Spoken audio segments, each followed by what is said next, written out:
Je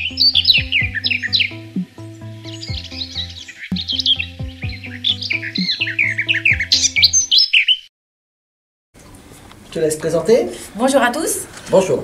Aujourd'hui, nous allons vous parler de l'aglaonema, qui est cette jolie plante, qui est originaire, alors attendez, forêt tropicale d'Asie et d'Amérique, Malaisie par exemple, et que l'on trouve beaucoup en jardinerie en ce moment.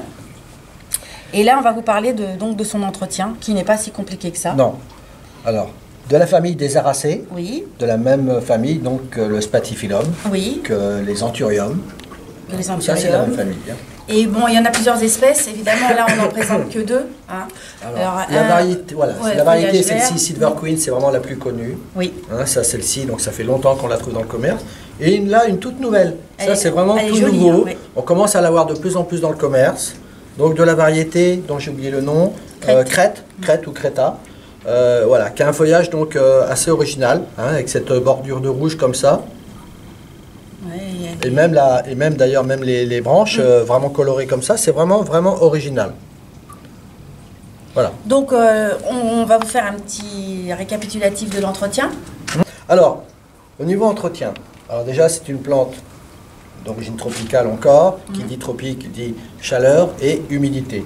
Alors ce qui veut dire que la plante, il faudra l'avoir dans une pièce qui soit entre 18 à 24 degrés, c'est parfait. Elle aime bien les pièces humides, salle de bain, cuisine. Les pièces fraîches, humides, voilà. Mais par contre, voilà, quand même suffisamment chauffées. Oui. Puisque là, on a le cas de celle-ci.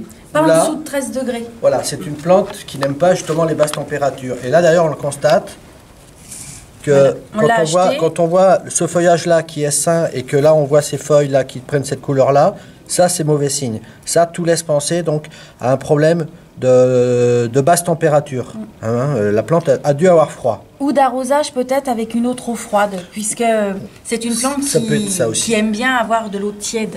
Oui, c'est-à-dire quand vous arroserez, arrosez toujours avec une eau à température ambiante. Oui. Hein? Ok. Sinon, le même principe que pour les autres, on va rempoter devant vous, enfin c'est plutôt Rémi, qui va rempoter devant vous les aglaonema. Alors toujours...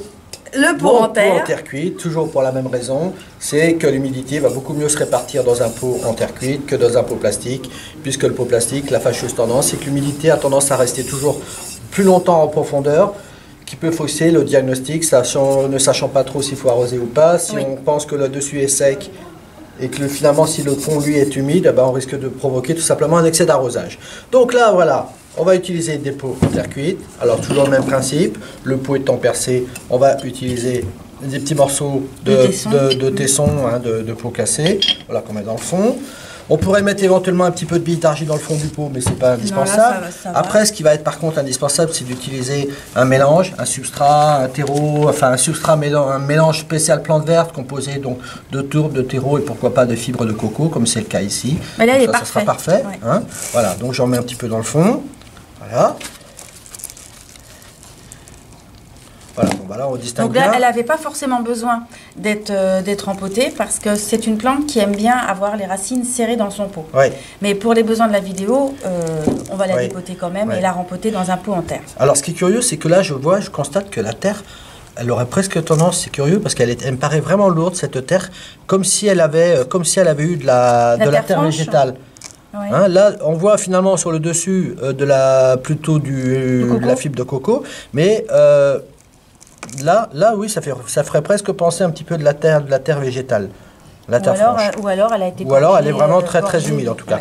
Donc ça va vraiment lui faire du bien. Là, du coup, je me retrouve vraiment avec une plante qui pourrait très bien se retrouver un petit peu en état de critique, d'avoir trop d'arrosage. Donc du coup, le fait de la mettre à nouveau dans un pot en terre cuite et avec de la nouvelle terre, eh bien là, la plante, on va lui garantir ça va assécher un petit voilà, peu ça va rassécher donc cette terre qui est quand même, à mes yeux, un peu trop humide. Hein. Voilà. Alors, globalement, pour l'arrosage en période de croissance, c'est-à-dire à partir du mois de mars, avril jusqu'au mois d'octobre, c'est 1 à 2 arrosages par semaine. Alors, normalement, c'est un arrosage par semaine. Si jamais la température chez vous est au-dessus de 20 degrés, on passerait à 2 arrosages par semaine. Ça, c'est ce qu'on va préconiser. Et en hiver, on laisse surtout bien le terreau s'assécher avant de réarroser. Voilà. Donc là, ça dépendra si chez vous c'est extrêmement chauffé, etc. C'est à vous de toucher. Hein. Vous toucherez le terreau. Si le terreau est sec, eh bien, à la limite, vous laissez 1 ou 2 jours le terreau bien séché, vous arrosez après. S'il est humide, vous ne réarrosez pas. Alors là, pareillement, tu vois, cette plante, là c'est pareil. Elle est lourde. On sent vraiment que la terre est gorgée d'eau. Donc ça, à mon avis, la raison pour laquelle ces feuilles se sont tachées comme ça, il y a un problème d'humidité. Là, on a vraiment le cas. Hein. Humidité et puis donc justement en plus basse température. Et là, finalement, le système racinaire n'est pas tellement développé.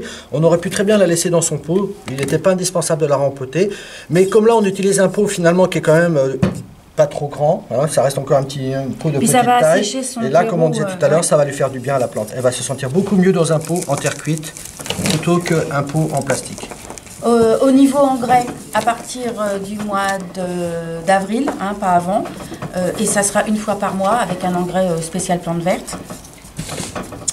On va en profiter aussi pour parler des petites bestioles qui viennent embêter notre aglaonema. Donc on a l'araignée rouge, d'où l'importance de brumiser, mais ça tu en parleras avec quand tu vas parler de l'arrosage, enfin quand tu vas arroser tout au moins. Et puis, il y a des cochenilles. On a des cochenilles farineuses qui peuvent venir se mettre à l'aisselle des feuilles. Vraiment à l'aisselle des feuilles, vraiment à la base. Donc voilà. Et donc là, tu préconises de prendre là, tout simplement, voilà, un coton imbibé d'alcool hydropharmaceutique, voilà, d'imbiber. Et éventuellement, même si vous avez du savon noir, un petit peu de savon noir dans de l'eau et que vous vaporisez. Et là, du coup, ça va carrément étouffer les cochenilles. La cochenille. Hein. Voilà.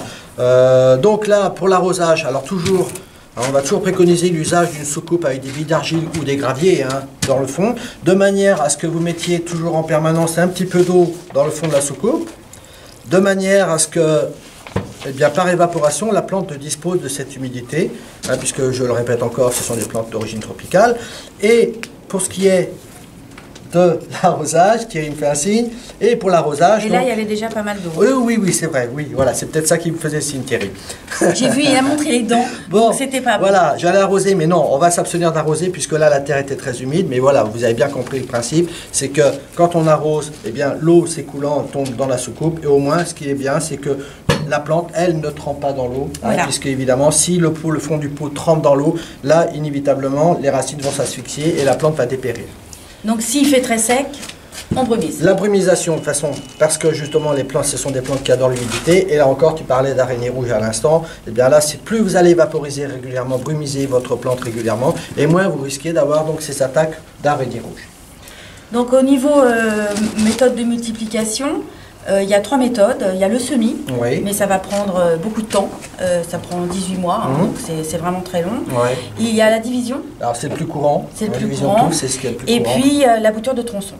Alors il faut que la tige soit un peu plus costaud que ça.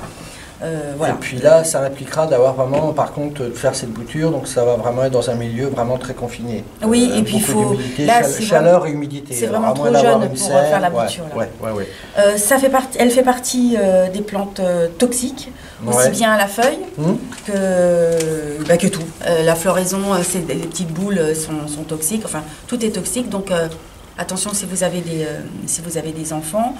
Et puis ma foi... Et on n'a pas parlé de la fleur, puisque c'est une plante aussi qui peut fleurir. Ouais, mais sans grand intérêt. Hein. Donc comme toutes les aracées, la fleur, ça va faire un peu comme une fleur d'arôme. Oui. Mais franchement, c'est pas extraordinaire. C'est pas l'intérêt. Plutôt en fin d'été, je pense que ça fleurit. Oui, plutôt en fin d'été, mais ce qu'on recherche plus de cette plante, c'est plutôt donc, son feuillage coloré, plutôt que la fleur. Alors peut-être que ce que nous allons faire là, puisqu'on a l'exemple, c'est peut-être enlever ces feuilles qui sont ces feuilles abîmées, là.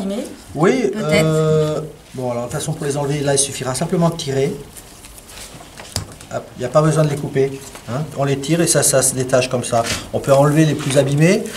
Bon, pour l'instant, je pense que c'est pas la peine. Enfin, moi je la laisserai comme ça pour l'instant. On va voir un petit peu le développement de la plante, ce qu'elle devient. Et c'est une plante aussi qui se prête bien à l'hydroculture.